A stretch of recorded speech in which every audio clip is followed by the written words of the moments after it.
Hello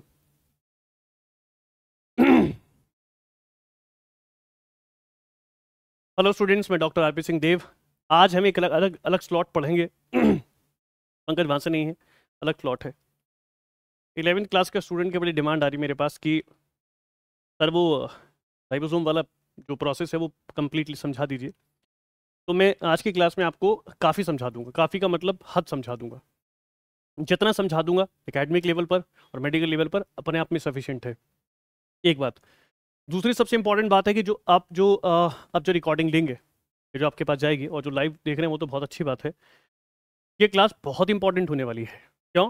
क्योंकि आप इसके अंदर राइबोसोम की चीज़ों को रीड ऑन करोगे। और राइबोसोम को नॉर्मली वैसे नहीं पढ़ना, लेकिन मैं बहुत ही डिटेल में जाके पढ़ाने वाला हूँ। ठीक, बढ़िया एकदम तरीके से।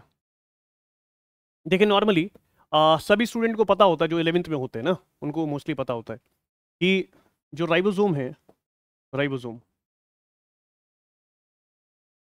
मोस्टली राइबोसोम जो है वो आपका टू टाइप होता है। एक होता है 70s और एक होता है 80s।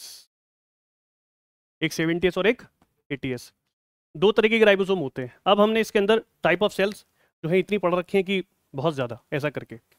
तो राइबोसोम 70s जो होगा वो प्रोकैरियोटिक सेल में होगा, प्रोकैरियोटिक्स में होगा। एक बात हो गया। अब हाँ, दूसरे किस में होगा? यूकैरियोटिक में। बहुत बढ़िया। दूसरा होगा यूकैरियोटिक्स में।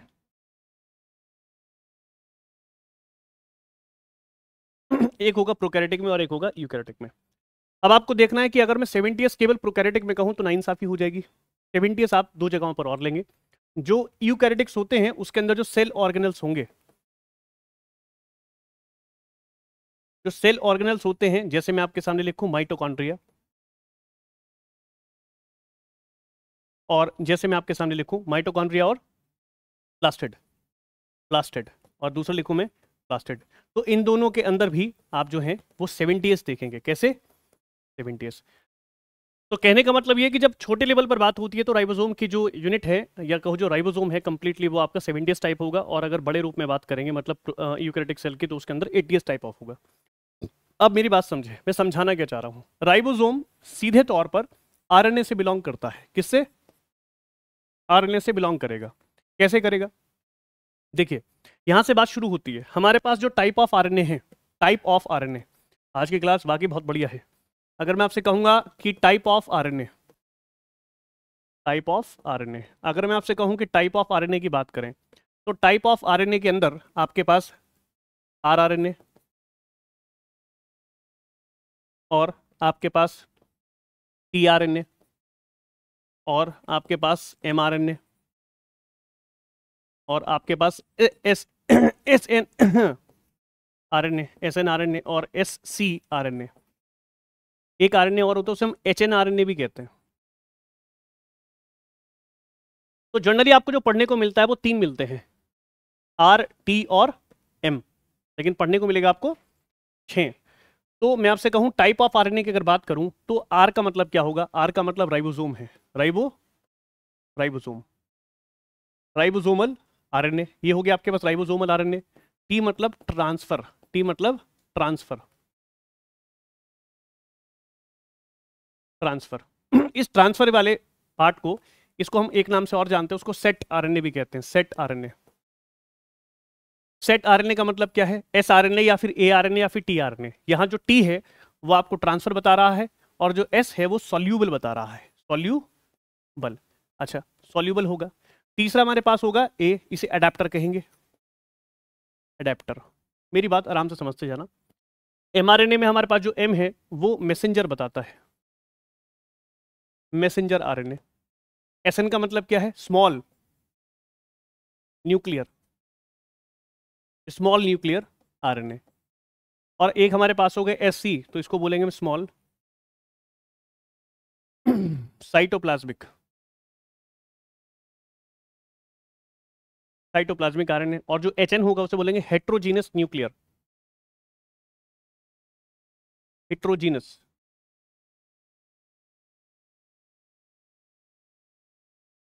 कुल मिला के कितने हो गए? कुल मिला के आपके पास 8 हो गए। 6 ये हैं, 2 ये हैं। तो आप आरएनए की जब बात करते हैं तो मोस्टली पढ़ाने वाले व्यक्ति भी 3 और 2, इससे ज्यादा नहीं पढ़ाएंगे। ये भी आ जाएगा। अगर हम टाइप ऑफ में केवल बात करेंगे तो हमारे पास टाइप ऑफ के अंदर लगभग 8 टाइप के आरएनए हैं, और 8 में जो मेन है हमारे पास आरआरएनए, टीआरएनए, एमआरएनए, एसएनआरएनए, एससीआरएनए और एचएनआरएनए है। आर का मतलब राइबोसोमल, टी का मतलब ट्रांसफर, और इसको हम सेट के नाम से भी जानते हैं, मतलब सॉल्यूबल और एडेप्टर। एडेप्टर और सॉल्यूबल में अंतर है। जहां पर एडेप्टर होगा वहां पर आप स्ट्रक्चर की बात करेंगे, किसकी? स्ट्रक्चर की बात करेंगे, और इसकी स्ट्रक्चर प्राइमरी, सेकेंडरी और टर्शरी होगी। जहां पर आप एडेप्टर की बात करेंगे, वहां आप रिसीविंग की बात करेंगे, किसकी? कि आप कुछ रिसीव कर रहे हैं, कुछ पकड़ रहे हैं। ट्रांसफर का मतलब होता है कोई चीज एक जगह से दूसरी जगह पहुंचाना।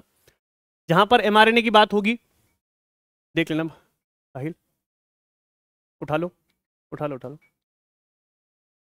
भांजा है, भांजा।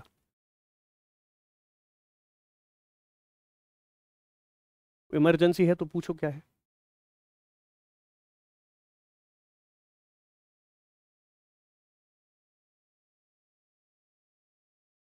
हाँ ठीक है, देख लो चार्ज हो रहा है कि नहीं। चलिए ठीक है। RNA, tRNA, mRNA, snRNA, scRNA, hnRNA, heterogeneous nuclear. यहां पर बात ये चलती है कि अगर हम राइबोसोम के प्रोसेस की बात करेंगे तो केवल आप पहले पकड़िए कौन? आर। हमें सारे पढ़ने हैं, ठीक है, हमें सारे पढ़ने हैं। तो पहला आपके पास आ जाएगा आरएनए। तो हेडिंग क्या है मेन? आरएनए, आरएनए, ठीक है, आरएनए है। अब आरएनए का मतलब क्या है? राइबोसोमल आरएनए, ठीक है, तो लिख लेंगे आप ये, इसे बोलते हैं आप राइबोसोमल आरएनए।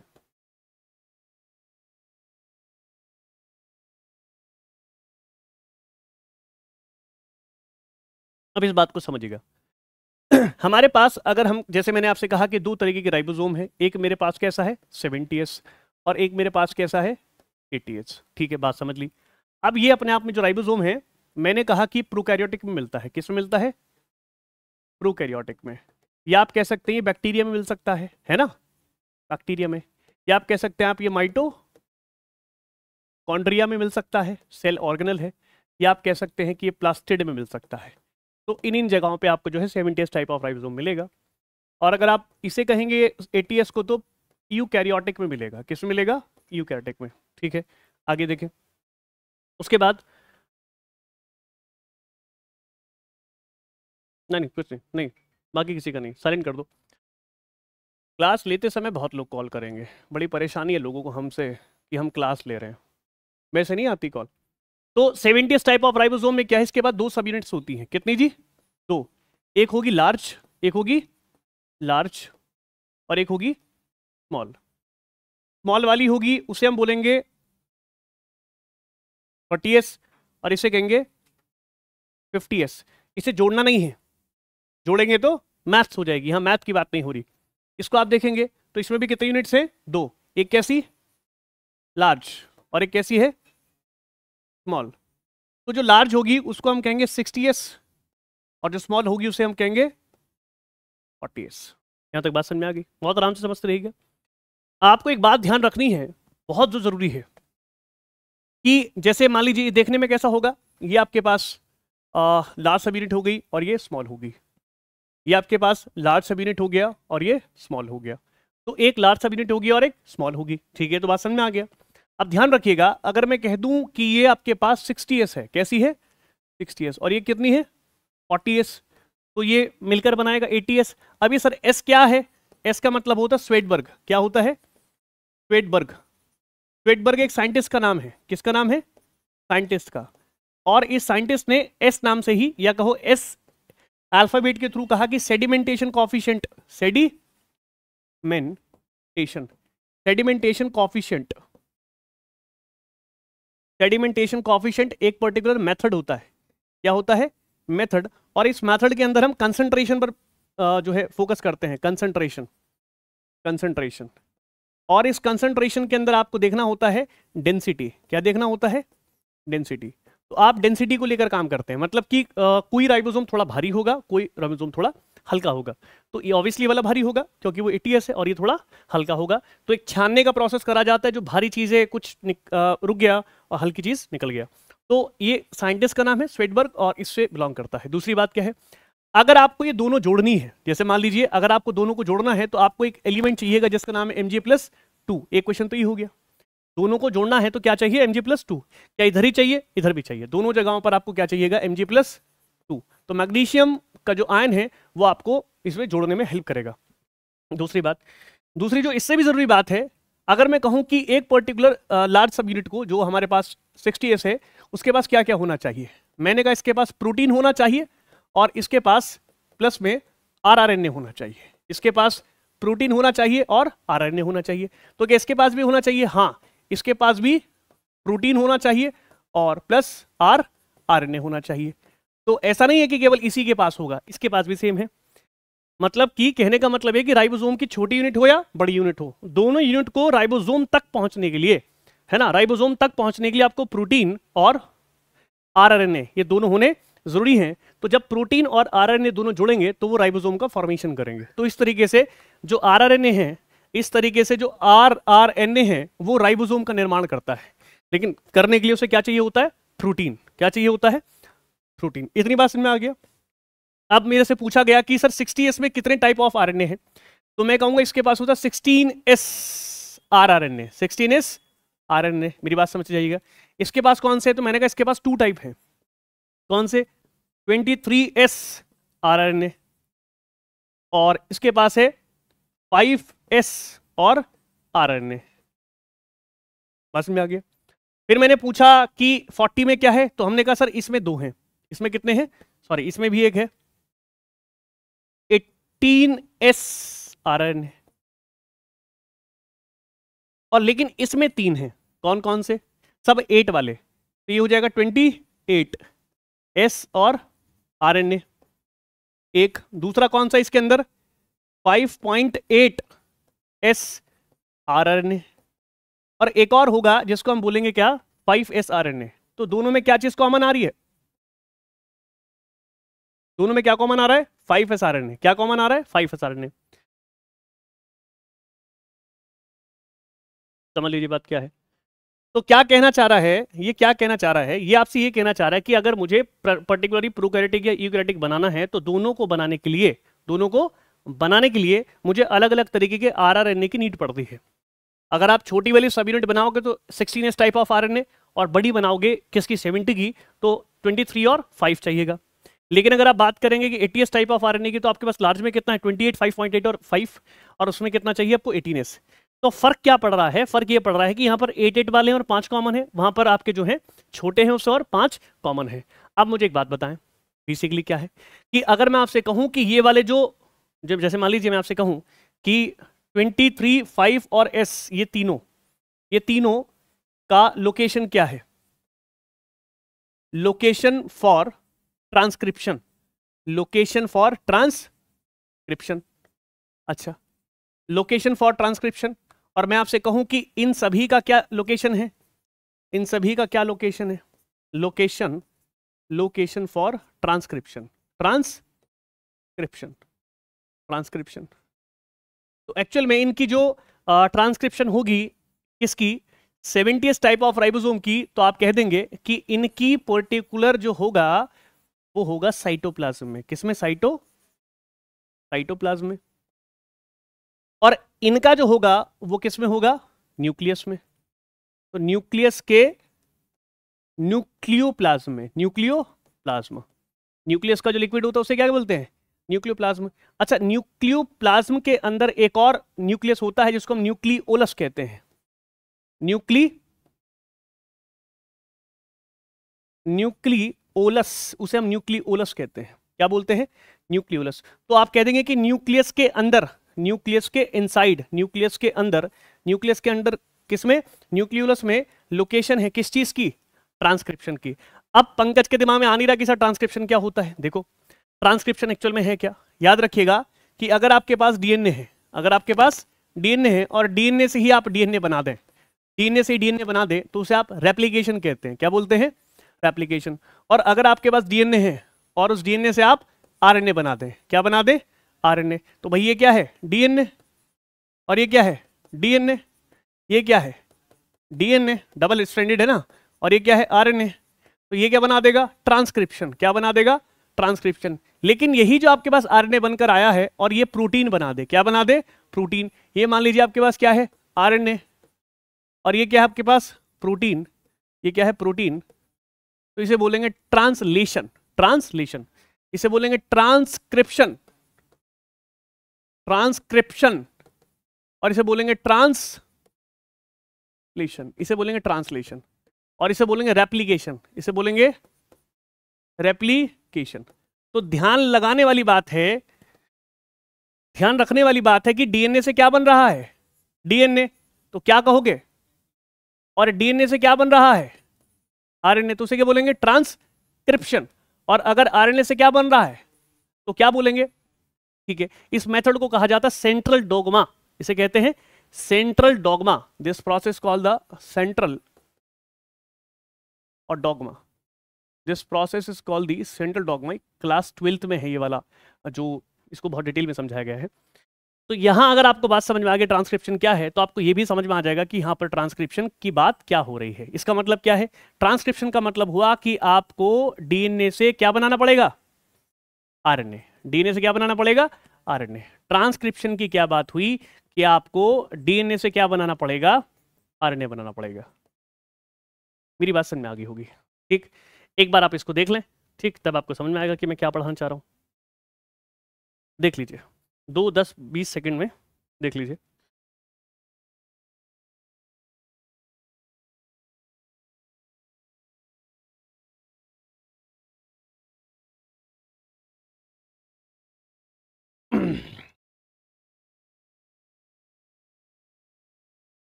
पंकज, तुम्हारे फोन पर ना पानी गिर रहा है।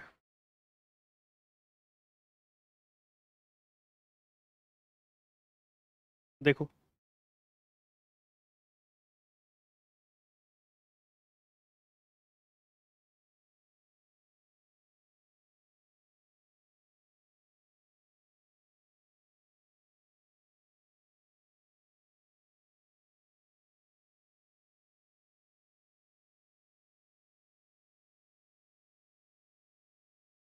हो गया?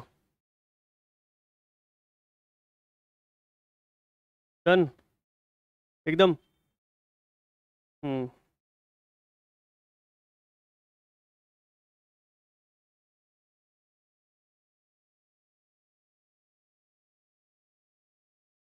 भाई एनसीईआरटी में टॉपिक अगला क्या है?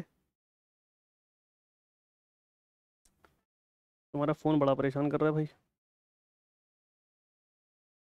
चल नहीं रहा हमसे चल नहीं रहा, सीक्वेंस नहीं आ रहा उसका। ठीक है, हमें इसी पर एनसीईआरटी खोलनी थी। एक बार देख लो, उसको चेक कर लो। तो क्या है अगला, देखिएगा, मैं समझा देता हूँ ऐसे ही। ठीक, मुझे जितना दिमाग में होगा एनसीईआरटी के टॉपिक्स उसके हिसाब से देख लूँगा, आएगा सर। लेकिन सब अगला है आपके पास, और जैसे आपने क्या पढ़ा? आरआरएनए। यहाँ पर आपने क्या पढ़ा? आरआरएनए। अब आप पढ़ेंगे, अब आप पढ़ेंगे tRNA. What is the tRNA? TRNA, tRNA, tRNA को बोलते हैं ट्रांसवर्स या ट्रांसफर। ट्रांसफर, या आप इसे बोलते हैं सॉल्यूबल, या आप इसे बोलते हैं अडेप्टर। अडेप्टर, हाँ, हो गया आरएनए।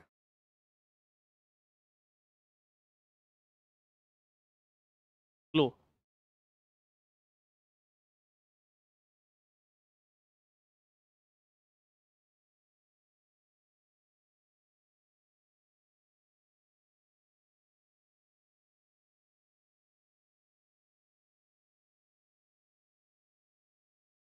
हम्म,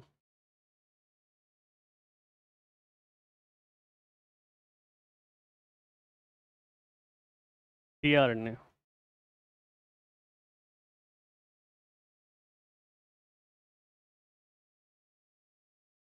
एनसीईआरटी खोल के बैठो तो समझ में आएगा। ठीक है,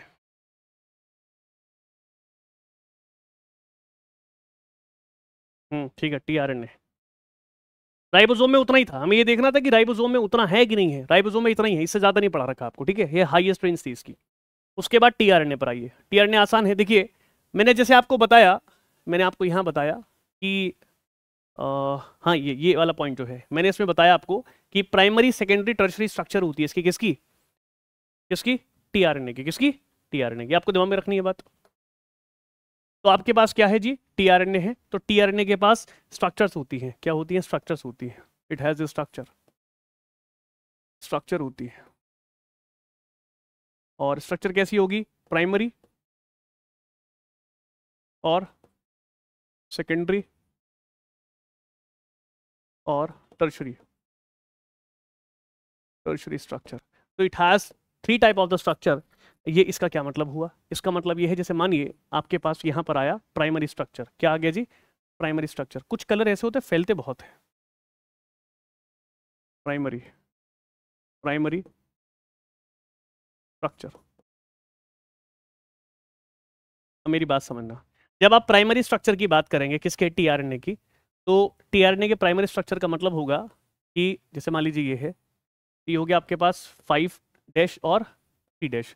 कभी भी आप डीएनए को देखें, कभी भी आप डीएनए को देखिए, ये आपके पास डीएनए हो गया, तो इसके पास यहाँ 5 एंड होता है, यहाँ 3 एंड होता है, फिर यहाँ 5 एंड होता है और यहाँ 3 एंड, और इसके बीच में हाइड्रोजन बॉन्ड्स लगे होते हैं, क्या लगे होते हैं, हाइड्रोजन बॉन्ड। तो this is called the hydrogen और bond, this is called the hydrogen bond. अच्छा बात समझ में आ गई। यहाँ पर आपके पास अलग अलग तरीके के बेसिस लगे होते हैं, it has different type of the basis. तो यहाँ एक बात बोली गई है, एनसीईआरटी लिखती है इस बात को, इसके पास 75 से 90 न्यूक्लियोटाइड्स हैं, न्यूक्लियोटाइड, इसके पास इतने न्यूक्लियोटाइड हैं, पहली बात ये होगी। और डायरेक्ट डीएनए से बनता है। दूसरा, formation of tRNA direct to the formation of tRNA direct to DNA, ये सीधा डीएनए से बन रहा है। और इसके पास 75 से 90 न्यूक्लियोटाइड्स होते हैं, एक स्ट्रेट लीनियर स्ट्रक्चर है इसकी, कैसी है, linear, this is called the linear structure. ये एक लीनियर स्ट्रक्चर है, ये एक लीनियर स्ट्रक्चर है, ठीक है, this is called the linear structure we have. पहली बात होगी। अब सेकंड पर आ जाइए, सेकंड बड़ा इंपॉर्टेंट है जी, सेकंड बड़ा इंपॉर्टेंट है, सेकंड को नेक्स्ट पेज पर लूंगा। देखो सेकेंडरी स्ट्रक्चर, सेकेंडरी और structure, secondary structure, secondary structure किसकी, टीआरएनए की। एक्चुअल में है तो वो एक ही टीआरएनए, लेकिन वो 1 बाय 1 अपने शेप को कन्वर्ट कर लेता है।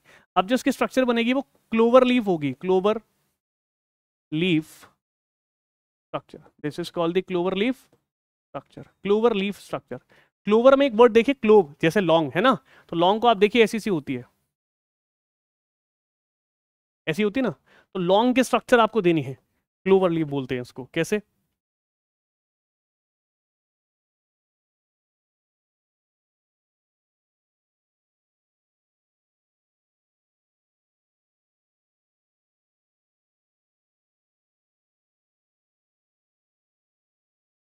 ये जो स्ट्रक्चर्स बन रही है वो कैसी हैं, क्लोवर लीव्स बन रही हैं, क्लोवर लीव्स। इसके बीच में क्या होंगे, हाइड्रोजन बॉन्ड, इसके बीच में क्या होंगे, hydrogen bond, this is called the hydrogen bond. तो इसके बीच में हाइड्रोजन बॉन्ड होता है, ये हाइड्रोजन बॉन्ड्स है। क्लियर होगी बात, ठीक है, मेरी बात को आराम से बैठ के समझते रहें। मैंने कहा कि इतने हिस्से को, अच्छा यहाँ पर एक और भी होती है, ये एक्स्ट्रा, इसे बोलते हैं एक्स्ट्रा, एक्स्ट्रा आर्म, ये एक्स्ट्रा आर्म है। इसको बोलने वाले, इस वाले आर्म, इस वाले साइड को बोलने वाले लोग क्या बोल देते हैं, इसे हम डी सेक्शन भी बोल देते हैं, या फिर डी आर्म भी बोल देते हैं, डी आर्म। इसे हम टीएस आर्म भी बोल देते हैं, दिस इज कॉल्ड दी, ये वाले, या फिर पूरा कर दें आप इसको, इसे हम टीएस आर्म भी बोल देते हैं। एक्चुअली एनसीईआरटी में नहीं है, तो मैं यहाँ क्रॉस लगा रहा हूँ, एनसीईआरटी में नहीं है, तो आपको बस पता होना चाहिए, लेकिन डिटेल में मत जाना इसकी कभी, है ना। अब यहाँ पर जुड़ा होता है 5 डैश और यहाँ जुड़ा होता है 3 डैश। देखिए गौर कीजिए, प्राइमरी स्ट्रक्चर ऐसा था, ये थी आपके पास 5 डैश और ये 3 डैश, तो ये सिंपल सा एक हमारे पास टीआरएनए दिख रहा था, लेकिन वो फोल्डेड हो गया। फर्दर क्या हुआ, वो फोल्ड हुआ, और फोल्ड होने के बाद यहाँ अलग अलग तरीके की आर्म्स आती हैं। ये जो आपको 3 एंड दिख रहा है, पहले इस बात को समझिए, ये जो आपको दिखा, इतने हिस्से को हम आर्म कहते हैं। इतना हिस्सा क्या है? आर्म। क्या है? आर्म। और ये जो आपको दिख रहा है ना घुमा हुआ हिस्सा, इसको हम बोलते हैं लूप। क्या बोल देंगे? लूप। तो ये दो नाम आपको याद होने चाहिए, एक होगा आर्म और एक होगा लूप। एक बात समझ में आ गई। अब ध्यान रखनी है आपको बात कि यहां पर आकर, यहां पर 3 डैश पर, किस पर? 3 डैश पर। 3 डैश पर आकर कोई पर्टिकुलर एमिनो एसिड जुड़ता है। कौन जुड़ता है? Amino acid. यहां पर एमिनो एसिड अटैच होगा। यहां पर क्या अटैच होगा जी? अमीनो एसिड का अटैचमेंट होगा। अगर यहां पर अमीनो एसिड का अटैचमेंट होगा तो इस आर्म का नाम भी अमीनो एसिड वाला ही होना चाहिए। हाँ, तो इस वाली आर्म को, मतलब पूरी आर्म को, इसको बोलते हैं अमीनो एसिड अटैच्ड आर्म। क्या बोल देंगे? Amino acid attach arm. आगे ना बात समझ में? पहली बात। दूसरा, अब बात क्लियर हो गया? ठीक है। और बीच में क्या दिख रहे हैं आपको? Hydrogen bonds. This is called the hydrogen bonds. तो वो तो सभी जगह दिख रहे होंगे आपको। यहां पर भी है आपके पास हाइड्रोजन बॉन्ड, यहां पर भी हाइड्रोजन बॉन्ड्स है। अब यहां पर आप अलग से देखेंगे एक स्ट्रक्चर, ये आप अलग से देखेंगे। होगा क्या? यहां पर आपको दिखेगा this one is the 5 end और this one is called the 3 end. यहां पर एक अलग से आपको एक लीनियर लाइन दिखी और इस पर भी हमारे पास बेसिस लगे होते हैं इस तरीके से, और इसे आप बोलते हैं mRNA। क्या बोलते हैं? mRNA। mRNA। बहुत दिमाग लगा के बात समझनी है, बहुत स्लो करके पढ़ा रहा हूँ। मैसेंजर आरएनए, बहुत बढ़िया, मैसेंजर आरएनए। अब यहां पर आप देखिएगा जो आपके पास पर्टिकुलर सेकेंडरी है उसमें 1 और एक 2 और एक 3, इसके पास कुछ कोड होते हैं। क्या होते हैं? कोड। और कोड किसका होता है? नाइट्रोजनस बेस का। कोड किसका होता है? कोड किसका होगा? या कह दो कोडॉन। कोड होता है code by nitrogenous base. Nitrogenous और बेस, कोड होता है नाइट्रोजिनस बेस। अब क्योंकि आरएनए की बात हो रही है तो आपके पास ए, यू, जी और सी होगा, एटीजी से नहीं होगा। डीएनए होता तो एटीजी सी होता, अदरवाइज क्या है? एयूजीसी। तो हमारे पास ये है। तो यहां पर ये कोड जो लेता है, मान लीजिए 3 इसके पास है, 3 इसके पास है, जो आपके आरएनए के पास इस वाले लूप के पास होगा, जैसे मान लीजिए मैं इसको कह दूं ए, यू और जी, इसके पास 3 है, इसके पास क्या है? 3 है। और इसका उल्टा करूंगा तो क्या होगा? यू, ए, सी। याद रखिएगा आरएनए के अंदर, किसमें? आरएनए में।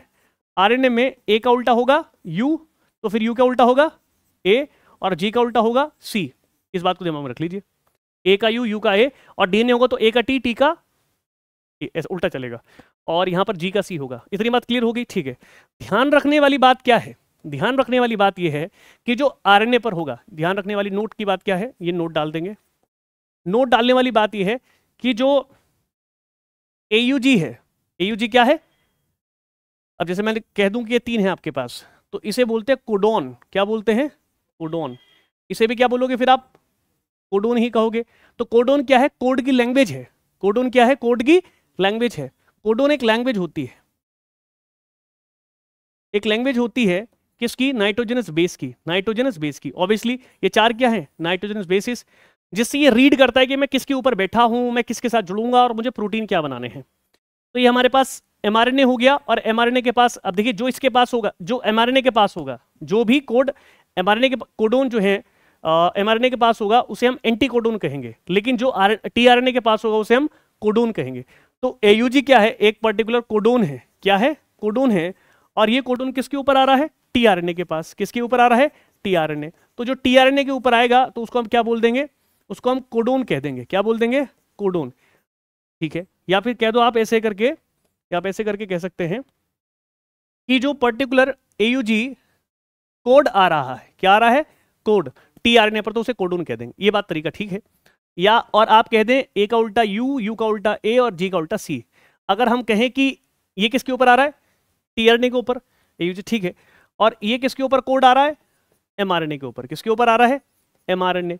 तो जो एमआरएनए के ऊपर आएगा उसे हम एंटी कोडोन कहेंगे। क्या बोलेंगे? एंटी, उल्टा कर दिया, इसे एंटी कोडोन कहते हैं। इस पर एंटी कोडोन आता है, एंटी कोडोन।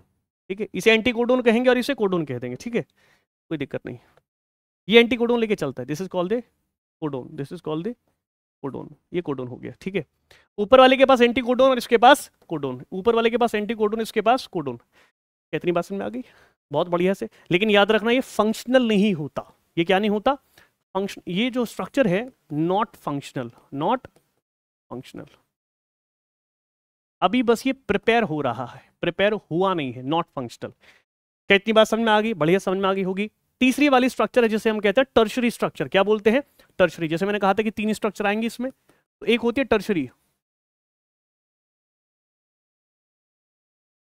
Tertiary structure. जो टर्शरी स्ट्रक्चर होती है, पहली बात तो ये कहेंगे कि इसकी जो शेप है वो एल शेप है। कैसी शेप है? L shape. तो लीनियर, लीनियर एल शेप, बिल्कुल सीधी लीनियर एल शेप है इसकी, पहली बात। दूसरा ये क्या होगा? फंक्शनल होगा। क्या होगा? फंक्शनल होगा। फंक्शनल टीआरएनए है। कौन? 3 डिग्री, मतलब कि टर्शरी। मतलब कौन? टर्शरी। देखने में कैसा है? ये देखने में ऐसा सा है।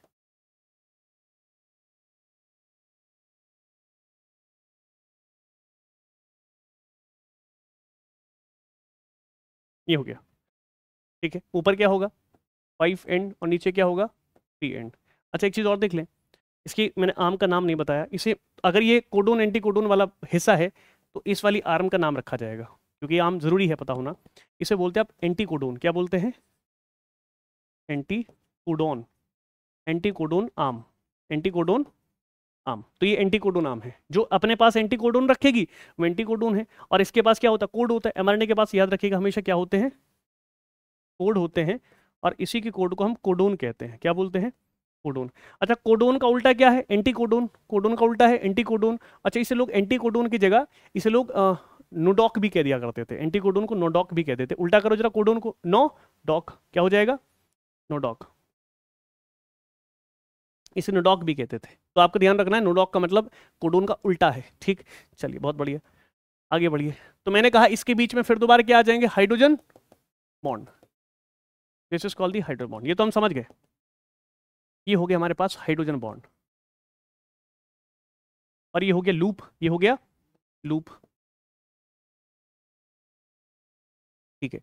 अब इसमें आपको दिमाग लगा के समझना है कि जो टीआरएनए होता है ये वाला, ये पर्टिकुलरली टोटली क्या है? फंक्शनल है। टोटली क्या है? फंक्शनल है। और इसका काम क्या होगा? इसका बेसिकली, जैसे पहले इसको समझ लें, 3 हिस्से पे इसके कौन जुड़ा होगा? एमिनो एसिड, है ना। 3 एंड पे जुड़ा होता है एमिनो एसिड। इसलिए इस वाली आर्म को भी क्या बोलते हैं? Amino acid, amino acid attach. याद आया? हाँ, अटैच्ड आर्म, अटैच्ड आर्म ये जुड़ा होता है। इसका मेन फंक्शन क्या है? इसका मेन फंक्शन होता है कि ये पर्टिकुलर किसी ना किसी प्रोटीन को अपने साथ जोड़ के ला रहा होगा, या किसी ना किसी एमिनो एसिड को अपने साथ जोड़ के ला रहा होगा। फंक्शन क्या हो गया? Always, always carry, always carry amino, amino acid at 3 end, है ना, एट 3 एंड। इसके काम होता है कि हमेशा 3 एंड पर कोई ना कोई एमिनो एसिड जोड़ के ला रहा होगा। एक बात तो ये हो गया, एक बात तो ये हो गया। अब मुद्दा ये जोड़ के कैसे लाएगा? अब ये तो आपको पता ही है, यहां पे क्या होगा? एमआरएनए। यहां पे कौन होगा? एमआरएनए। और ये आपको पता है इसके पास क्या होंगे? एंटी कोडोन, और नीचे क्या होंगे? Codon. This is the 5 and, this one is the 3 end. तो ऊपर जो चलेगा वो क्या चलेगा? एंटी कोडोन, और नीचे चलेगा कोडोन। बात समझ में आ गई होगी आपको। तो मुझे प्राइमरी सेकेंडरी टर्शरी समझ में आ गई? हाँ समझ में आ गया। एक बार देख लें आप,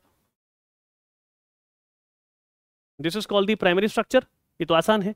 ये भी फंक्शनल नहीं होती, ये भी फंक्शनल नहीं होती। जब भाई आपके पास सेकेंडरी फंक्शनल नहीं है तो प्राइमरी कैसे हो जाएगी? Non functional, non functional. लेकिन ये बात तो है कि डायरेक्ट किससे बन रही है? डीएनए से। देखा ना, formation tRNA direct to DNA क्या है? फॉर्मेशन है। और टीआरएनए का किस सेकेंडरी स्ट्रक्चर का किससे होगा? प्राइमरी से। टर्शरी का किससे होगा? सेकेंडरी से। बस में आ गया ना भाई। देखिए जो हमारे पास प्राइमरी स्ट्रक्चर है वो तो किससे बन रही है? डायरेक्टली डीएनए से। किससे बन रही है? डीएनए से। तो डीएनए से कौन बना? Primary structure. फिर प्राइमरी से कौन बना? सेकेंडरी से कौन बना? और यही है हमारे पास क्या? फंक्शनल। यही हमारे पास क्या है? फंक्शनल है। ये बात में आ गई होगी, बहुत बढ़िया। देखिए जो सॉल्यूबल में बता रहा था ना, सॉल्यूबल, सॉल्यूबल का मतलब 3D स्ट्रक्चर से होता है। कैसी? 3D स्ट्रक्चर, 3D स्ट्रक्चर से होता है। और अभी आपने पढ़ा कि इसके पास प्राइमरी, सेकेंडरी, टर्शियरी 3 स्ट्रक्चर होती हैं, तो वो बात क्लियर होगी। तीसरा होता है रिसीविंग, तीसरा होता है रिसीविंग। अच्छा, रिसीविंग किसका करेगा? मैंने कहा था प्रोटीन, मतलब कि एमिनो एसिड का करेगा। तो अमीनो एसिड का मतलब प्रोटीन ही होता है, क्योंकि प्रोटीन की सबसे छोटी यूनिट को क्या बोलते हैं? अमीनो एसिड कहते हैं। तो अडेप्टर का मतलब एमिनो एसिड। तो भाई सीधी सी बात है, जब आपने सेकेंडरी पढ़ा तो सेकेंडरी के अंदर भी तो अमीनो एसिड जोड़ रहा था ये, और जब आपने टर्शरी पढ़ा तब भी तो लेके आ रहा था ये। तो कहने का मुद्दा यह है कि किसी भी लेके कहां जाएगा? राइबोसोम में। लेके कहां जाएगा? राइबोसोम में। तो इसके पूरे प्रोसेस को समझो, ये कहना क्या चाह रहा है। देखो बड़ा आसान है। जैसे जैसे मैं आपसे कहूं कि आपके पास एक बड़ा सा राइबोसोम है, जैसे मान लीजिए मैं आपसे कह दूं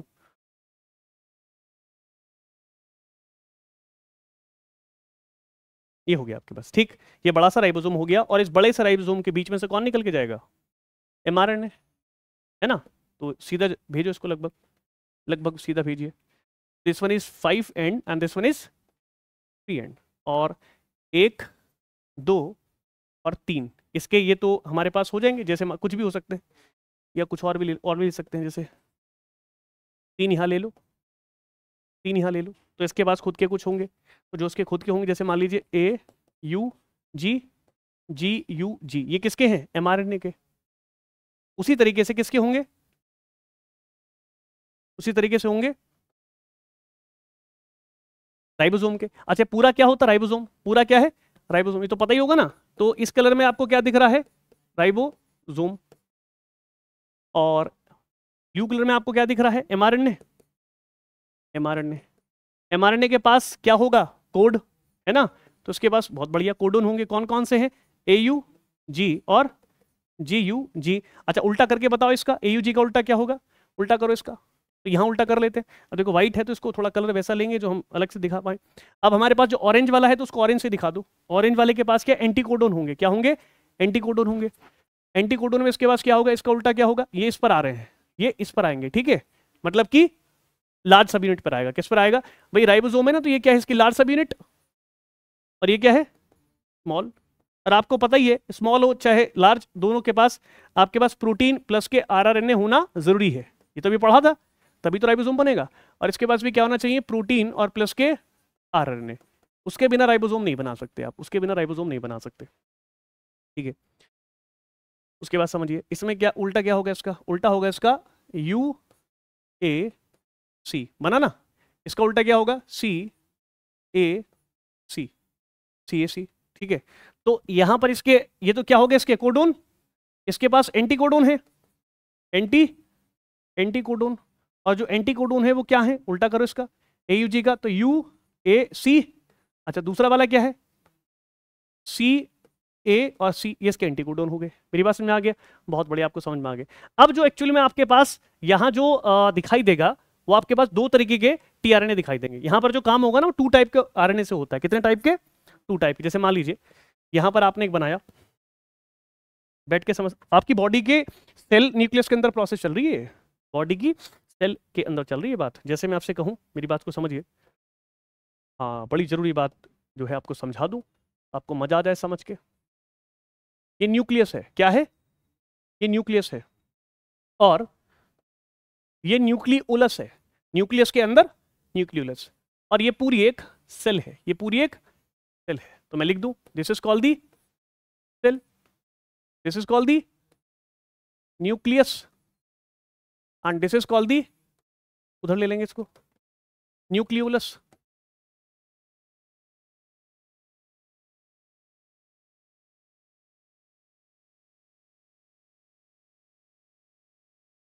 ओलस, nucleolus, this is nucleolus, this one is nucleus, this one is cell. तो दिमाग लगाना अब अपने आप, ये तुम्हारा काम है, देखो जरा ढंग से।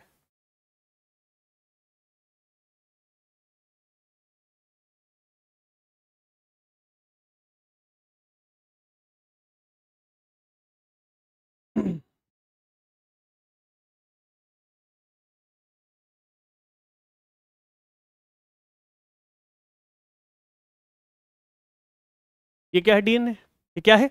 डीएनए। तो लिख लो भाई, यहाँ पर डीएनए है, डीएनए, ये डीएनए है। अच्छा, डीएनए कहाँ दिख रहा है? न्यूक्लियस के, ठीक है, ध्यान रखना है मेरी बात।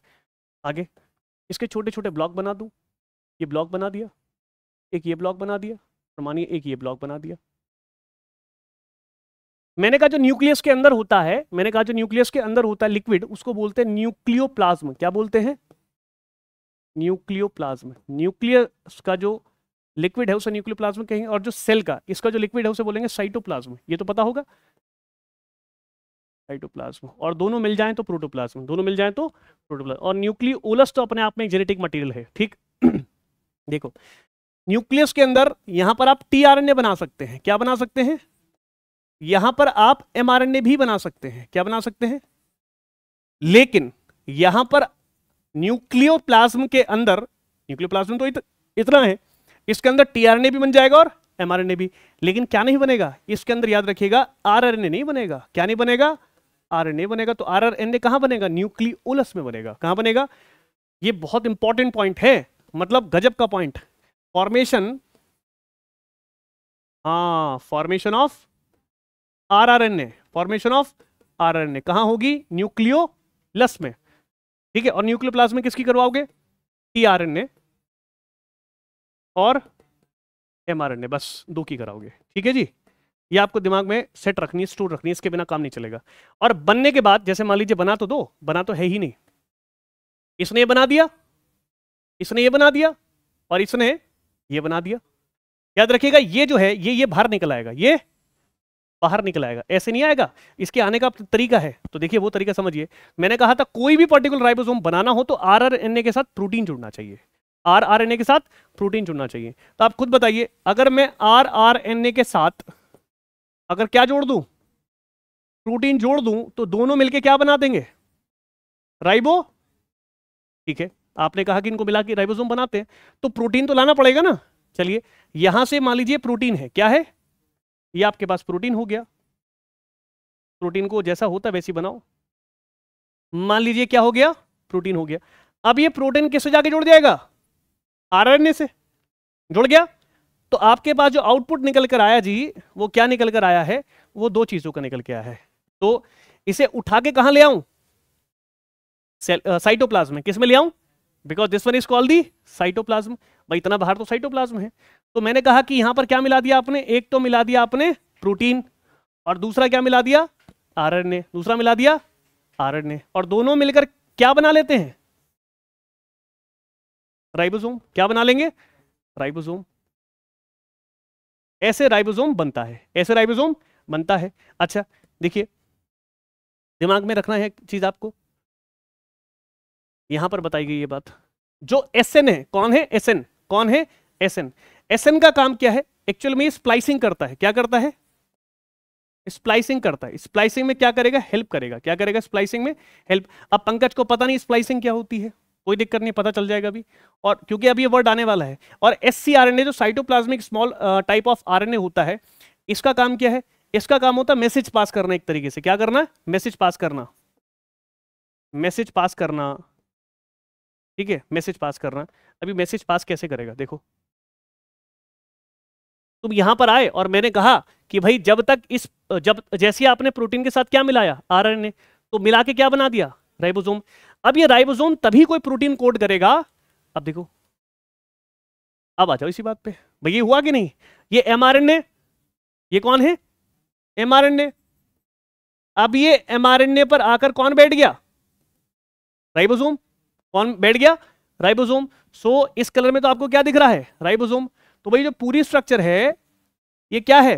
राइबोसोम है। ये पूरी स्ट्रक्चर राइबोसोम है। तो इस राइबोसोम के बीच में आके कौन आ गया? एमआरएनए। और आपको यहां पर जो कोड एंटी कोड करवाने हैं वो किसके करवाने? टीआरएनए के। अब देखो तीनों तरीके के आपके पास आ जाएंगे। यहां पर एमआरएनए आ रहा है, टीआरएनए लेके आ रहा है, तो बचा कौन? आरआरएनए। कौन बचा? तो वो तो बन जाए, वो तो देखिए ना, राइबोसोम तो तब बनेगा ना जब आप दो चीज मिलकर बना दोगे, प्रोटीन और इससे क्या बनेगा? राइबोसोम। इससे क्या बनेगा? राइबोसोम। सोचना था सही से मैं क्या बता रहा हूं। इससे राइबोसोम बनेगा। भाई इन दोनों के मिलने से क्या बन जाता है? तो इसमें तो है। दूसरा, इन दोनों को मिलने से भी क्या बन जाता है? चाहे छोटी यूनिट बनाओ चाहे बड़ी यूनिट बनाओ, तो राइबोसोम तो बनेगा, ठीक है। तो आरएनए तो उसमें मौजूद है। और टीआरएनए आपका जो है अभी आने वाला है। टीआरएनए कैसे आएगा? अब मेरी बात समझ में आ गया, ठीक है। अब इस बात को जब तक आप जब जब इस बात को समझोगे तब वो बात समझ में आएगी।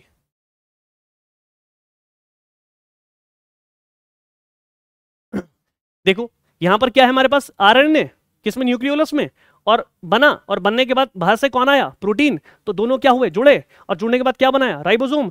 तो भाई राइबोसोम में तो ऑलरेडी आरएनए है ना, राइबोसोम में ऑलरेडी आरएनए है। अब कौन से टाइप ऑफ आरएनए है इसके बारे में अभी मैं डिस्कस करूंगा, लेकिन न्यूक्लियोप्लाज्म के अंदर टीआरएनए और एमआरएनए बने हैं, तो ये भी कहां चला जाएंगे, साइटोप्लाज्म में। ये भी कहां चले जाएंगे, साइटोप्लाज्म। याद रखना ये भी कहां चले जाते हैं, साइटोप्लाज्म, साइटोप्लाज्म। ये भी कहां है, साइटोप्लाज्म, तो ये भी कहां जाएगा, साइटोप्लाज्म। मेरी बात में आ गया, चाहे आप टीआरएनए की बात करो या एमआरएनए की या फिर आरएनए की, ये कहां है, साइटोप्लाज्म में। लेकिन एक ही होता है एचएनआरएनए जो न्यूक्लियोप्लाज्म के अंदर होता है। अब अपनी बात को समझो। अब मैंने ये कहा कि भाई राइबोसोम है तो आरएनए तो होगा, और एमआरएनए जोड़ दिया और टीआरएनए आएगा, तो तीनों आपस में जुड़ गए, यही तो होनी थी। इसे बोलते हैं ट्रांसक्रिप्शन। क्या बोलते हैं, ट्रांसक्रिप्शन। अब मेरी बात समझो, मैंने कहा हमारे पास टीआरएनए, जो हमारे पास टीआरएनए है उसके टाइप हैं, उसके टाइप हैं। तो मैंने पूछा कैसे, तो उसने कहा चार्ज्ड और अनचार्ज्ड, चार्ज और अनचार्ज्ड, चार्ज्ड और अनचार्ज। मैंने पूछा सर ये क्या वाला है, तो उसने कहा चार्ज वो है, ये टीआरएनए है, ऊपर वाला कितना है 5 एंड, ये क्या है 5 एंड, और नीचे वाला 3 एंड, और अनचार्ज ये वाला हो गया 5 डैश और 3 डैश। आपने कहा फर्क तो कोई है नहीं, फर्क कोई है नहीं, नहीं कोई फर्क नहीं है। तो फर्क क्या है, क्या डिफरेंस है, 3 एंड पर एमिनो एसिड जुड़ा होगा, जो चार्ज होगा उसके 3 डैश पर एमिनो एसिड जुड़ा होगा, और जो चार्ज नहीं होगा, अनचार्ज होगा, उसके 3 डैश पर एमिनो एसिड नहीं जुड़ा होगा। क्या मेरी बात समझ में आ गया। अब मुझे बात बताइए, जिसके पास एमिनो एसिड है वही तो अंदर आएगा, जिसके पास एमिनो एसिड है वही अंदर आएगा। तो मैंने कहा दो मेरे पास, हमारे पास ऑलरेडी 2 एंटीकोडोन है, तो एंटीकोडोन एक्चुअल में इसी के हैं। वो देखो कैसे, क्या लिखा है यूएसी, क्या लिखा है यूएसी, और दूसरे में क्या लिखा है सीएसी, यही तो एंटीकोडोन। तो ये बंदा आया और यहां के चिपक गया, फिर ये बंदा आ नहीं सकता क्योंकि अनचार्ज अंदर नहीं आ सकता बिना अमीनो एसिड के। अमीनो एसिड होगा तो आप अंदर आएंगे, अदरवाइज नहीं आ सकते। तो हमने कहा फिर लेकर जोड़ कर दिखा दो सर कैसे होगा। तो मैंने कहा जो हमारे पास चार्ज है, जो हमारे पास चार्ज है, और ये कैसा है, अनचार्ज है, तो चार्ज है उसे ला के जोड़ दीजिए, 5 डैश और 3 डैश। यहां पर क्या जुड़ा होगा, एमिनो एसिड। बहुत बढ़िया, एमिनो एसिड जुड़ा होगा। तो जो इसके पास एमिनो एसिड जुड़ा होगा वो कौन सा होगा, उल्टा कर, ये जुड़ा है ना 1 2 और 1 3, तो ये एंटीकोडोन और कोडोन आपस में मैच कर गए, तो यहां पर आके जुड़ गया। लेकिन इस वाले से कोई नहीं जुड़ सकता, या कहो इसके वाले, इस वाले से वही जुड़ेगा जिसके पास इसके जैसा कुछ होगा, बट इसके पास एमिनो एसिड नहीं है इसलिए अंदर नहीं आ सकता। अब पते की बात यह है, जिसके पास एमिनो एसिड होता है वो राइबोसोम में आता है और फिर वो बाहर निकल जाता है, उसके पास एमिनो एसिड नहीं बचता। अब यही वो बंदा होगा जो बाहर निकल जाएगा, निकला, और जैसे ही बाहर निकला, सोच के देखिए, बहुत बढ़िया, 3 डैश और 5 डैश। अब ये कैसा हो गया, अनचार्ज्ड। क्या मेरी बात समझ में आई। इसके पास क्या अमीनो एसिड है, नहीं है। तो कहने का मुद्दा ये हुआ कि चार्ज वो है जिसने अमीनो एसिड नहीं दिया, और अनचार्ज वो है जो डिलीवर कर चुका है, जिसने जो डिलीवरी दे चुका है। तो समझ आ गई ना बात। तो आप अब डिफरेंस अगर आपसे पूछें कि what is the main difference between charge and अनचार्ज tRNA, तो आप बता सकते हैं। उसको हम रिटर्न पोर्शन पे ले लेंगे। बहुत बढ़िया। यहां पर एक मैकेनिज्म आपको दिखाई देगा, वो जरूरी है। मैंने क्या बोला कि टीआरएनए में जो आपके पास टीआरएनए है, तो टीआरएनए में जो चार्ज्ड और अनचार्ज्ड, इसको अन कर लो, लिखने के लिए उधर जगह चाहिए ना मुझे। अनचार्ज्ड, ये हो गया आपके पास अनचार्ज्ड, और इधर हो गया चार्ज्ड। चार्ज्ड क्या, टीआरएनए है ना, टीआरएनए। ये भी क्या है, टीआरएनए। क्लियर हो गया। अब मेरी बात समझो। आपने कहा कि सर जी जिसके पास एमिनो एसिड नहीं है, तो आप बोलेंगे एमिनो एसिड टीआरएनए ऑलरेडी क्या, डिलीवर्ड, है ना, हाँ डिलीवर्ड। तो उसने पहले से ही अमीनो एसिड क्या कर दिया, डिलीवर कर दिया, तो वो क्या हो गया, ठीक है। और जिसके पास क्या होगा, ये कहां पर होगा, साइटोप्लाज्म में, है कि नहीं। साइटोप्लाज्म की क्या है, लोकेशन, साइटोप्लाज्म की क्या है, लोकेशन। इसके बिना काम नहीं होगा। दूसरी बात, जो चार्ज है वो कौन है, इट हैज क्या, amino acid, it has amino acid at 3 end. तो ये क्या करेगा, ये डिलीवरी देगा, अभी दी नहीं है, अगर देता तो अनचार्ज हो जाता। लेकिन चार्ज होने के भी स्टेप्स हैं, चार्ज होने के भी क्या है, स्टेप्स हैं। तो देखिएगा, चार्ज्ड टीआरएनए हैज 2 स्टेप्स, इसके पास 2 स्टेप्स होते हैं, कितने, 2 स्टेप। पहला स्टेप देखिए, इसमें होगा क्या कि हमारे पास जो एटीपी होगा, ध्यान से देखिएगा, एटीपी जो होगा वो जुड़ जाता है एमिनो एसिड से, एमिनो एसिड से।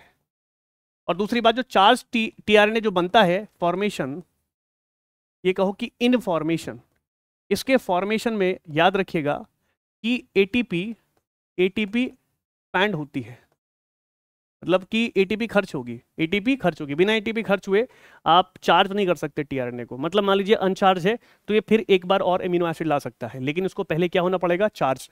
और चार्ज होने के लिए 2 स्टेप है, मेरी बात समझ में आ गया। तो उसके लिए उसके एटीपी मतलब अपनी एनर्जी खर्च करना पड़ेगा। तो ATP with the amino acid, जैसी एटीपी किसके साथ जुड़ेगा, एमिनो एसिड की साथ, तो यहां पर बना देगा amino acyl, amino acyl plus amino acyl AMP, amino acyl AMP, और यहां पर हो जाएंगे 2 फॉस्फेट। कितने हो जाएंगे, 2 फॉस्फेट। ध्यान रखिएगा पंकज, एमिनो एटीपी का मतलब एडिनोसिन ट्राइफॉस्फेट, कितने, अच्छा ट्राई में से अगर ऐसे कह दूं एडीपी तो कितने हो जाए, 2 फॉस्फेट, और इसको कह दूं एएमपी तो कितने हो जाए, 1 फॉस्फेट, मतलब कि 3 फॉस्फेट, इसमें कितने, 2 फॉस्फेट, इसमें कितना, 1 फॉस्फेट। एक को बोलते हैं मोनो, 2 को बोलते हैं डाई, और 3 को बोलते हैं ट्राई। मेरी बात समझ आ गया होगा। तो जब इसने एटीपी ने एमिनो एसिड के एक हिस्से के साथ जुड़ गया तो उसके 2 फॉस्फेट फ्री हो गए, 2 फॉस्फेट फ्री हो गए, और 2 फॉस्फेट फ्री होने के बाद उसके पास केवल एक ही फॉस्फेट बचा। तो क्या मेरी बात समझ में आई, ठीक है। अब ये उठाकर कौन, एमिनो एसाइल एटीपी एएमपी उठाकर यहां ले आओ, ये इसका दूसरा स्टेप है। एमिनो एसाइल एएमपी के साथ क्या जोड़ देंगे, एमिनो एसाइल एएमपी के साथ आप जोड़ देंगे, क्या जोड़ेंगे, टीआरएनए, क्या जोड़ देंगे, टीआरएनए। तो जैसे ही इसके साथ टीआरएनए जुड़ेगा तो ये कुछ और बना लेगा, क्या बना लेगा, ये बना लेगा amino acyl tRNA, amino acyl tRNA, और एएमपी अलग हो जाएगा, एएमपी अलग हो जाएगा।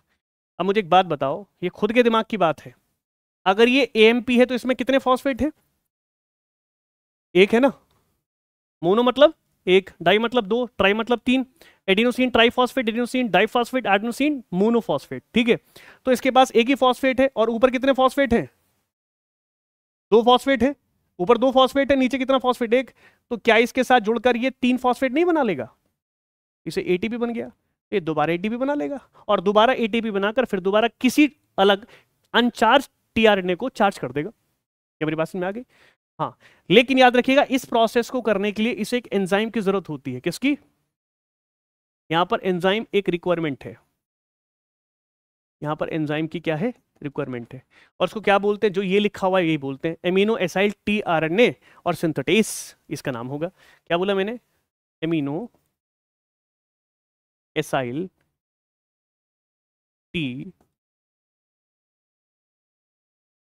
टीआरएनए सिंथेटेस,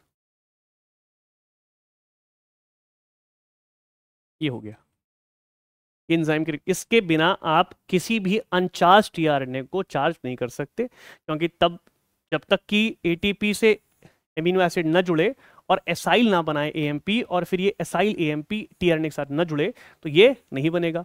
और ये तभी बनेगा जब आप उसको एंजाइम प्रोवाइड कराओगे, जब उसको एंजाइम आप, क्या मेरी बात समझ में आ गई, एकदम सही समझ में आ गई, ठीक है।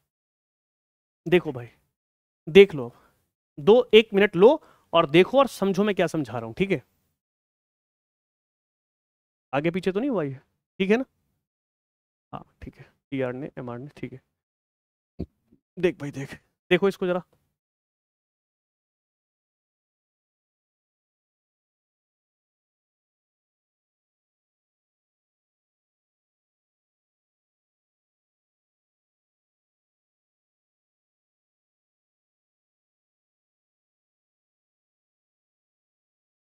ये देखो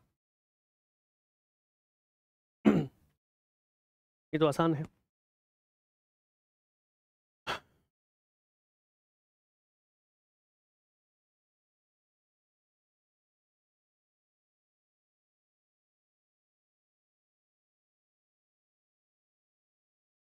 डन, बहुत बढ़िया, बहुत बढ़िया पॉइंट है।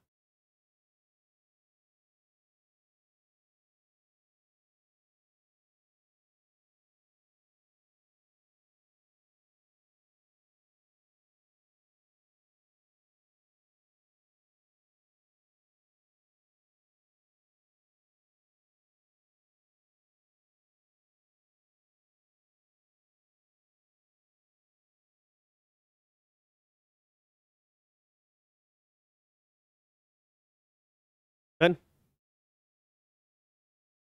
यहाँ समझ में आ गया तो आ गया, घर जाकर नहीं समझ में आएगा डायरेक्टली, पहले इसलिए आराम से बैठ के यहाँ समझ लो।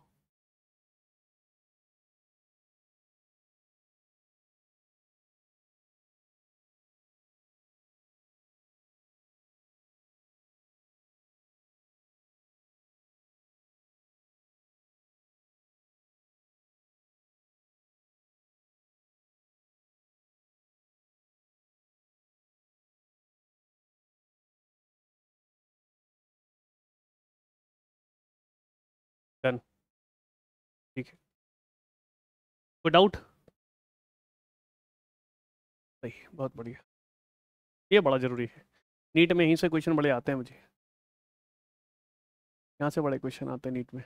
मैं बिल्कुल इजी मोड पे समझा रहा हूँ, बहुत इजी मोड पे। आप बुक एक बार रीड कीजिएगा, आपको बहुत ही इजी लगने वाली है, बहुत इजी। क्वेश्चन लगाओ, पता चल जाएगा एकदम बढ़िया तरीके से कौन साइटोप्लाज्म में हो रहा है, कौन न्यूक्लियोप्लाज्म में हो रहा है। एक आपको नाम सुनने को आएगा भी, HNRNA, अभी दिखाता हूँ मैं क्या।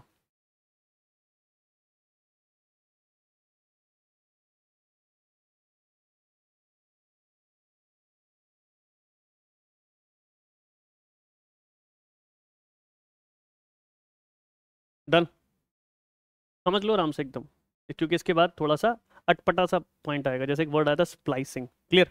अब एक वर्ड आया हमारे पास स्प्लाइसिंग, आया था ना पीछे, स्प्लाइसिंग, ठीक। तो स्प्लाइसिंग में कौन मदद करता है? SNRNA, मतलब कि स्मॉल न्यूक्लियर या न्यूक्लियो आपके पास RNA। देखिए एक वर्ड आता है आपके पास स्प्लाइसिंग।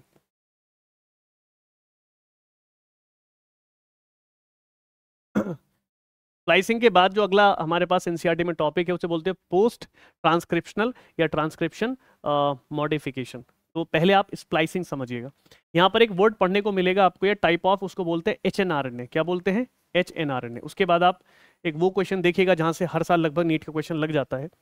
HNRNA का स्प्लाइसिंग का मतलब क्या है? देखिए, होगी कहाँ? न्यूक्लियस में। स्प्लाइसिंग कहाँ होगी? न्यूक्लियस में। ये होगी न्यूक्लियस में। अगर ये न्यूक्लियस में होगी तो HNRNA फाउंड इन कहाँ मिलेगा? न्यूक्लियस। HNRNA हमेशा कहाँ मिलता है? न्यूक्लियस। लेकिन सारे RNA बनकर कहाँ पहुंच जाते हैं? साइटोप्लाज्म। सारे RNA कहाँ मिल जाते हैं? साइटोप्लाज्म। एक लौता है जो न्यूक्लियस में। तो डायरेक्टली क्वेश्चन तो ये बन गया तुम्हारा, स्पेसिफिक है। जैसे मान लीजिए हमारे पास न्यूक्लियस है, ये क्या हुआ?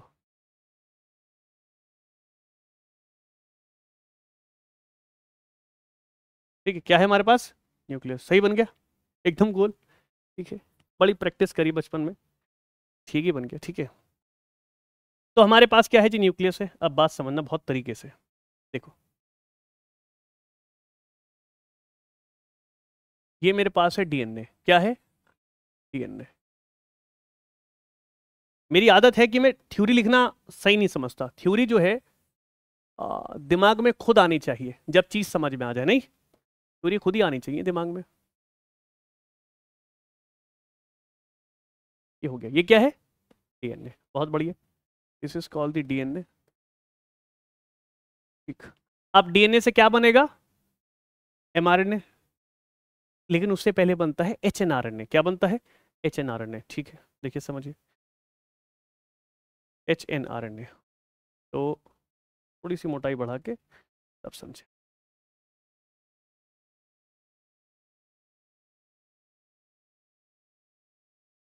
एक ही बार में दिमाग में जाएगा अपने आप ही, ऐसे समझाऊं।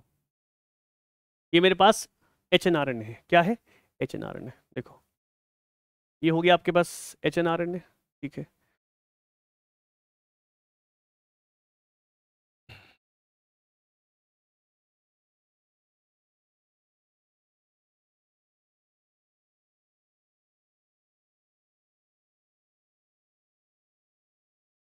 ठीक है, बहुत बढ़िया, दिस इज द HNRNA, ठीक।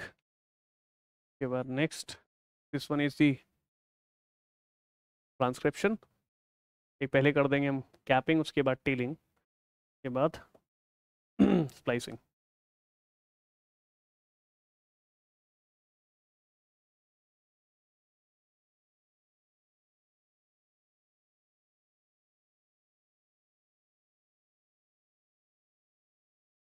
देखो 5 dash 3 dash 5 dash 3 dash 5 dash 3 dash, और आखिरी में जो बनेगा उसे ही कहोगे कौन? mRNA। क्या कहोगे? mRNA। यही होगा H5 डैश और 3 डैश, और इसमें क्या बोलोगे? mRNA। अब इस बात को थोड़ा सा तरीके से, बारीकी से समझना मैं क्या बोलना चाह रहा हूं। देखो क्या कहना चाह रहा हूं मैं, यहां पर क्या हुआ? ट्रांसक्रिप्शन है ना, ट्रांसक्रिप्शन हो गया। सबसे पहले तो ट्रांसक्रिप्शन ही होगा, क्योंकि हम ट्रांसक्रिप्शन ही पढ़ रहे हैं, मेन हमारा जो टॉपिक है वो ट्रांसक्रिप्शन है। ट्रांसक्रिप्शन से सबसे पहले बना उसे हमने कहा HNRNA। ये क्या है? HNRNA। और आपको पता ही है HNRNA का फुल फॉर्म क्या होता है, लिख देते हैं, कोई दिक्कत नहीं। ये कितना गंदा लिखा हुआ है, स्प्लाइसिंग। क्या है? स्प्लाइसिंग। स्प्लाइसिंग का मतलब क्या है? स्प्लाइसिंग का मतलब क्या है? अभी अभी लिखेंगे। स्प्लाइसिंग जो है 3 मेथड में होती है, या 3 स्टेप्स में होती है। पहला स्टेप को बोलते हैं हम कैपिंग। क्या बोलते हैं? कैपिंग। और दूसरे स्टेप को आप बोलते हैं टेलिंग, और तीसरे स्टेप को हम बोलते हैं, ये स्प्लाइसिंग का मतलब ही हो जाएगा, इसे स्प्लाइसिंग कहेंगे। स्प्लाइसिंग, ठीक है। अब मेरी बात समझो, कैपिंग कहाँ होगी? कैपिंग होगी यहाँ पर, ठीक है। और यहाँ पर आकर कौन जुड़ेगा? यहाँ पे जुड़ेगा 5 मिथाइल, 5 मिथाइल और GTP। Now what is the GTP? GTP is the guanosine triphosphate। guanosine triphosphate, guanosine triphosphate आकर 5 डैश एंड पर जुड़ जाता है HNRNA के। किसके? HNRNA। अब बात समझिएगा, HNRNA क्या है? HNRNA आपके पास हेट्रोजीनस है। क्या है? ये बताया था ना, हेट्रोजीनस। हेट्रोजीनस, हेट्रोजीनस और न्यूक्लियर RNA है। हेट्रोजीनस न्यूक्लियर RNA को हम कहते हैं क्या? HNRNA। ठीक। अब HNRNA क्या होता है? नेसेंट। क्या होता है? बुक लिखती है नेसेंट RNA है। नेसेंट का मतलब समझते हो? नेसेंट का मतलब होता है ताजा, ताजा एकदम अभी का अभी बना, फ्रेश। क्या हो गया? फ्रेश। तो बिल्कुल अभी बना है, फ्रेश, क्योंकि यहां तक पहुंचते तो देर हो जाएगी। और बन कहाँ रहा है? न्यूक्लियस के अंदर। ये है क्या? न्यूक्लियस। ये क्या है? न्यूक्लियस है। और ये है क्या? न्यूक्लियोप्लाज्म। ये है न्यूक्लियोप्लाज्म, ठीक है। ये न्यूक्लियोप्लाज्म है, ये न्यूक्लियस है। बस में आ गया। चलो, अब जो ग्रीन पार्ट दिखता है, जो ग्रीन पार्ट दिखता है उसको हम बोलते हैं एक्सॉन। क्या बोलते हैं? एक्सॉन। और जो पिंक पार्ट दिखता है उसको हम बोलते हैं इंट्रॉन। क्या बोलते हैं? इंट्रॉन। तो पिंक क्या है?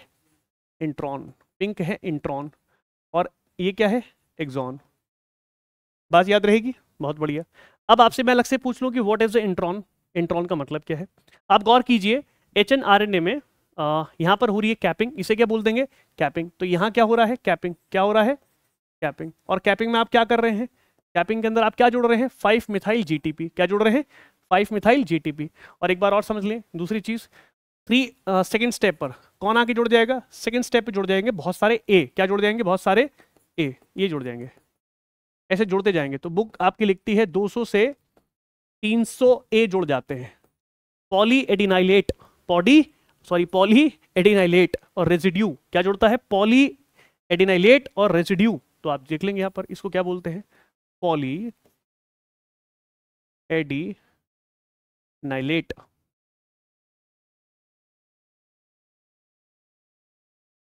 रेजिड्यू एट फ्री एंड, है ना? ये तो 3 एंड पे जुड़ा है। और ध्यान रखिएगा पहले एटीपी को पॉली एडिनाइलेट ही बोलते थे, एटीपी को पहले पॉली एडिनाइलेट ही बोलते थे। तो ए पर जुड़ जाएगा। लगभग 200 से 300 ए जुड़ेंगे यहाँ पर। अब 200 से जो 300 ए जुड़े हैं उस प्रोसेस को हम क्या बोलते हैं? उस प्रोसेस को हम बोलते हैं टेलिंग। क्या बोलते हैं? Telling. This is called the telling. तो सेकंड प्रोसेस में क्या हुआ है? टेलिंग। और पहले में क्या हुआ है? कैपिंग। तो कैपिंग तो ये है और टेलिंग ये है। तो ये हमने जैसे ही हमने क्या करा, कैपिंग तो ये जुड़ गया और टेलिंग में हमने जोड़ दिया। अब तीसरे में हो जाएगा स्प्लाइसिंग। तीसरे में हो जाएगा, तीसरे में स्प्लाइसिंग। स्प्लाइसिंग में क्या होगा? Remove intron. क्या कर देंगे? इंट्रॉन को बाहर। और ऐड क्या? एक्सॉन। एक्सॉन को जोड़ देंगे। अब आपसे पूछ रहा है कि सर इंट्रॉन है क्या चीज? तो मैंने कहा इंट्रॉन का मतलब है, इंट्रॉन का क्या मतलब है और एक्सॉन का क्या मतलब है। एक्चुअली एक्सॉन क्या करेगा? फॉर्मेशन करता है। क्या करता है? Formation of mRNA. इसी से क्या बन रहे हैं? एमआरएनए। तो एक्चुअल में हमें इसका जो कलर लेना चाहिए था वो कैसे लेना चाहिए था? ग्रीन, है ना? एक्चुअल में इसका कलर लेना चाहिए था हमें ग्रीन, है कि नहीं? 5' और 3'। ये हो गया हमारे पास एमआरएनए। सारे एक्सॉन आपस में ज्वाइन अप हो गए और इंट्रॉन को रिमूव कर दिया। एक्सॉन जुड़ गया, इंट्रॉन रिमूव कर दिया। तो इंट्रॉन कौन है? इंट्रॉन का मतलब है कि कांट फॉर्म एमआरएनए। जो एमआरएनए को ना बना सके उसको हम इंट्रॉन कहेंगे, और जो फॉर्मेशन करे किसका? एमआरएनए का, तो उसे बोल देंगे। अच्छा, एमआरएनए क्या होता है? प्रोसेस्ड आरएनए है, प्रोसेस्ड आरएनए। तो ऐसे भी कह सकते हैं इंट्रॉन जो प्रोसेस्ड एमआरएनए ना बना सके, प्रोसेस्ड ना बना सके, और ये क्या होगा? प्रोसेस्ड बना देगा, है कि नहीं? मतलब एक तरीके से ये मैच्योर है। क्या है? क्योंकि ऊपर वाला तो इमेच्योर था भाई, ये वाला जो एचएनआरएनए था वो कैसा है? नेसेंट है। क्या है? नेसेंट, मतलब कि इमेच्योर है। ये इमेच्योर है, ये तो इमेच्योर है, ये तो भी कच्चा कच्चा है, ताजा है। लेकिन उसके बाद आखिरी में कौन बन जाएगा? एमआरएनए। इस प्रोसेस को हम क्या बोलते हैं? स्प्लाइसिंग कहते हैं। क्या बोलते हैं? क्या तुम्हें मेरी बात समझ में आ गई प्रॉपर? अब दिमाग में क्या रखना है कि एचएनआरएनए हमेशा न्यूक्लियस के न्यूक्लियोलस में ही, न्यूक्लियोप्लाज्म में ही फॉर्मेशन होता है। Always present in nucleus. ये बात याद रखनी है, यही क्वेश्चन नीट में आया था। ठीक है, एकदम सेट। तो यहां आपने क्या देखा? यहां पर आपने देखा कि जो ट्रांसक्रिप्शन का पोस्ट जो मॉडिफिकेशन है, मतलब एक तरीके से देखें मॉडिफिकेशन कैसे हुआ है एमआरएनए का। और उससे पहले आपने क्या देखा? उससे पहले आपने ये सारे प्रोसेस देखे, तो आसान है। यहाँ पर स्प्लाइसिंग है मेनली। क्या है आपके पास? मेनली स्प्लाइसिंग है। ये आपके पास मेनली स्प्लाइसिंग है। क्या मेरी बात समझ आ गई? मैं चाहते इसको अलग तरीके से समझा सकता, तो मैंने क्या करा? दो चीज़ों को एक जगह मिला दिया, और आई थिंक आसान लग रहा होगा अभी। ठीक है, तो आज की क्लास यहीं तक रखेंगे। आज की क्लास में आपने जितने भी टॉपिक्स देखे हैं वो कई बार रिपीट करे जाने वाले हैं। हाल के अभी इसमें रह गया है, जैसे कि आपसे पूछेगा, नीट में बड़े क्वेश्चन आते हैं, स्टेबिलिटी, कौन कौन से आरएनए है। जैसे आपके पास बहुत सारे आरएनए है, उन सब आरएनए में सबसे ज़्यादा स्टेबिलिटी किसकी है, अमाउंट किसका सबसे ज़्यादा है, साइज वाइज कौन है, वर्किंग प्रोसेस पे कौन है। जैसे आरएनए में आरआरएनए कौन सा है जो राइबोसोम में मदद करता है। हमारे पास अलग अलग तरीके के, जैसे देख लीजिएगा, बोलने से बेहतर है कि दिखा दूं। जैसे मैंने कहा था यहाँ पर आपको, यहाँ पर अलग अलग तरीके के आरएनए हैं। तो राइबोसोम बनाने में सारे आरएनए यूज नहीं किए जाते। अगर मैं केवल प्रोकैरियोटिक्स की बात करूंगा, किसकी? प्रोकैरियोटिक्स की, तो यहाँ तो सारे यूज होंगे, केवल 5S नहीं यूज होता। और यहाँ पे भी बात करूंगा तो 5S यूज नहीं होगा। तो याद रखिएगा, जब भी आपको राइबोसोम का फॉर्मेशन करना हो तो उस समय सारे आरएनए यूज नहीं किए जाते, केवल सारे यूज किए जाते हैं, बस 5S यूज नहीं किया जाता। इस बात को आप यहाँ भी देख सकते हैं। इस बात को आप यहाँ भी देख सकते हैं, ये यहाँ भी समझाया मैंने, यहाँ भी समझाया, ठीक है, देखिए, है ना। तो मैंने कहा कि प्रोटीन प्लस आरएनए, तो यहाँ पर आरएनए जो टाइप होंगे, जैसे मान लीजिए अगर मैं इस वाली को यूकैरियोटिक कह दूं, क्या कह दूं, यूकैरियोटिक कह दूं, तो यूकैरियोटिक का राइबोसोम समझ लीजिए। तो यहाँ पर आप याद रखिएगा, यहाँ पर जो आरआरएनए होंगे वो होंगे आपके पास 18s, यहाँ होगा आपके पास 28s, यहाँ पर होगा 5.8s, लेकिन 5s नहीं होगा, 5s नहीं होगा, ये ध्यान रखना है आपकी बात। ये दूसरा नीट का क्वेश्चन हो गया, नीट क्वेश्चन है, इंपॉर्टेंट है, ठीक। चलिए आज की क्लास यहीं तक रखेंगे। दिस वन इज बहुत बढ़िया क्लास थी, थैंक यू। आप इस क्लास को बार बार देखिएगा तो आपको देखने से कॉन्फिडेंस बढ़ेगा, और तभी एकदम से क्वेश्चन लगाइएगा तो मज़ा आ जाएगा। लेकिन इसको देखने के बाद एनसीईआरटी रीड करना बहुत ज़रूरी है, और जो भी डाउट्स हैं आप कमेंट में पूछ सकते हैं। Thank you class.